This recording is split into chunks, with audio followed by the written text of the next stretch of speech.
Hello, and welcome. Well, today I am going to talk to you about my labs, my updated labs. 4 months ago, my A1C was at 6.0, and that was with me taking Mounjaro 10 milligrams. And actually, my A1C went up. It was originally at 5.9 around sometime in February. Between February and June, my A1C went up 6 to 6.0. And I was in shock. But after bumping up to 12.5 milligrams of Mounjaro, things changed, and I'm going to share with you exactly what that is. I'll show you my numbers, but before I do that, I just want to tell you some tweaks that I made that allowed that 12.5 milligram dose of Mounjaro to do its job.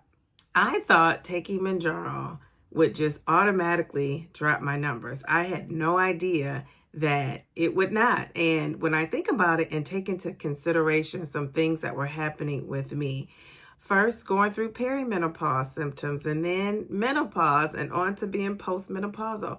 All those things I was dealing with, the stress, not getting enough sleep, my cortisol levels being high. All those things played into what happened with my A1C.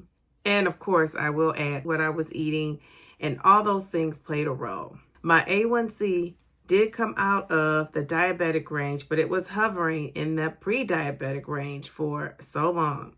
And also my overall cholesterol was at a 197 and my LDL was high. It was higher than it should be. My two goals when I went to the doctor was to get my A1C in a normal range and to lower my LDL cholesterol. So was I able to accomplish that? When I decided to titrate up to 12.5 milligrams under the direction of my doctor and the care of my doctor, I remember thinking, was I going to have all these side effects? My side effects were pretty much under control. Was I going to get new side effects? Would I have constipation that would be even worse? Would my fatigue be even worse? All those things came to my mind. But there were a few specific changes I made that I knew would contribute to helping my A1C and at the same time lowering my LDL cholesterol. So what was that change? So the changes that I knew would make such a big difference for my A1C and my LDL was to be conscious of getting that hydration in, getting the water in. And my goal was to drink at least 64 ounces of water a day. And sometimes I was up to 80 ounces of water. Somewhere between that 64 and 80 was the boost that I needed. Another thing I decided to do was to be conscious of tracking my fiber. And for the most part, I am getting in 25 grams of fiber. And on a great day, I could get up to 35 to 40 grams of fiber. I was very conscious about that and just eating more fruits and vegetables and incorporating that into my diet is how I got that in. I also ate more beans too. Adding some beans in there was helpful.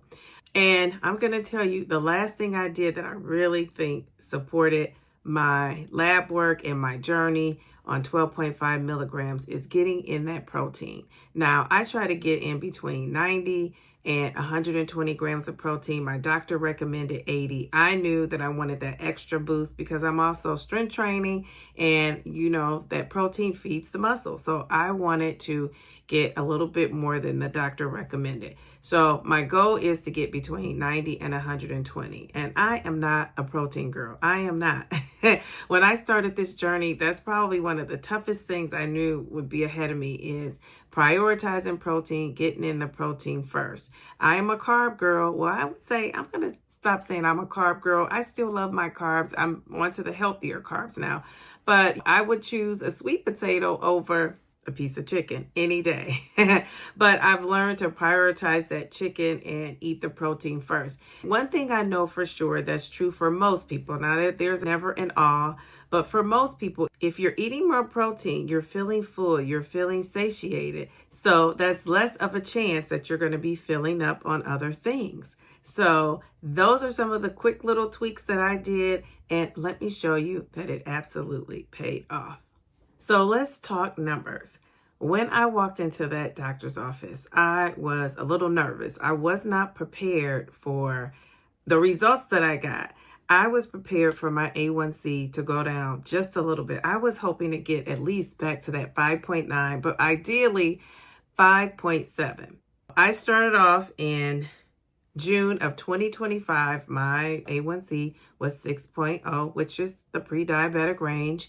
And today, my A1C is in the normal range. Yes! I am so excited.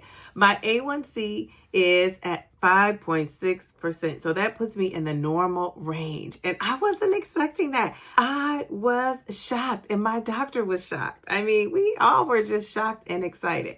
So I am just over the moon about that. But that's not all. Let's take a look at my cholesterol. My overall cholesterol in February was at a 197. The goal is for your total cholesterol to be under 200. So I was at a 197. Well, as of October, my total cholesterol is 186. Oh, it is down 11 points. Can you believe that? 11 points. I'm so excited. Now, let's talk about that LDL. My LDL cholesterol was at a 123. And remember, ideally, it should be under 100. So as of October, it was at a 104. It is down 19 points. Now, it's not under that 100, but it's definitely going in the right direction. I am so excited about that. I did not think it would drop that low. I thought it would drop, maybe 5 or 10 points. I did not expect it to drop as much as it did. So I am on cloud 9. I'm super excited about that. The LDL is considered the bad cholesterol, and that cholesterol contributes to plaque being built up in your arteries. So we want that LDL cholesterol to be under 100. Now let's talk about my good cholesterol. And the good cholesterol is going to help remove that LDL from your bloodstream. So that was at a 60 in February. The goal is for it to be 60 or higher. So I was right at that 60, right? Right at that 60. So now, as of October, my HDL is at 69. So I actually increased that 9 points. I'm so excited about that too. It went up 9 points, and I didn't really have an expectation for that. I was hoping it went up, but I didn't have a goal set or any thought in my mind. I just really wanted to maintain that 60. So I am excited about that. And finally, let's talk about the triglycerides of it all, right? The triglyceride, your triglycerides. Your triglycerides should ideally be under 100. Triglycerides are a type of fat that when it is high, it increases the risk of heart disease. In February, my triglycerides were at 57. And in October, my triglycerides were at 45. It went down 12 points. Jeez Louise. Can you believe that? I am just so excited. Those numbers, whatever direction they needed to be, they went there and they did more. They surpassed my expectations. My doctor was ecstatic. I am beyond excited. So I am just excited about this all. So in addition to all those great things, those non-scale victories, which are our lab results, they are our non-scale victories as well. I am excited and I'm getting closer and closer to my 100-pound weight loss goal.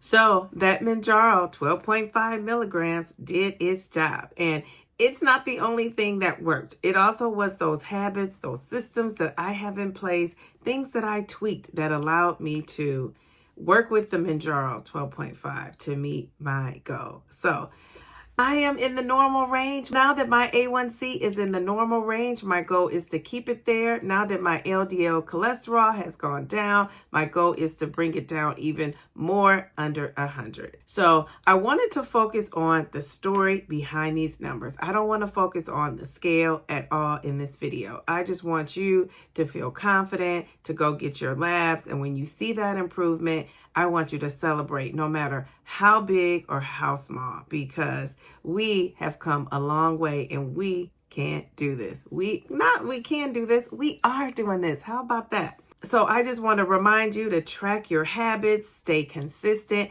and the next time you get your lab work done, I want you to celebrate it like it's your birthday, no matter how big or how small. Go labs, go labs, go labs, go labs, go labs. So leave a comment and let me know, what was your biggest takeaway from this video? Do you have any lab results that you want to share with us? If so, brag about it, talk about it in the comments. Like and share this video, subscribe to my channel, and join me live. Join me live. I am live on Wednesdays and Fridays at 8:30 p.m. Eastern. I'm live on Sundays at 2 p.m. Eastern. So come and join the conversation with the Downsizing Diva family live. Visit my stand store. I have some free trackers and guides that can help you on your GLP-1 journey. Use that QR code that you see, or you can click the link in the description. And finally, I want you to take good care of yourself. And remember, slow and steady wins the race. Just don't quit.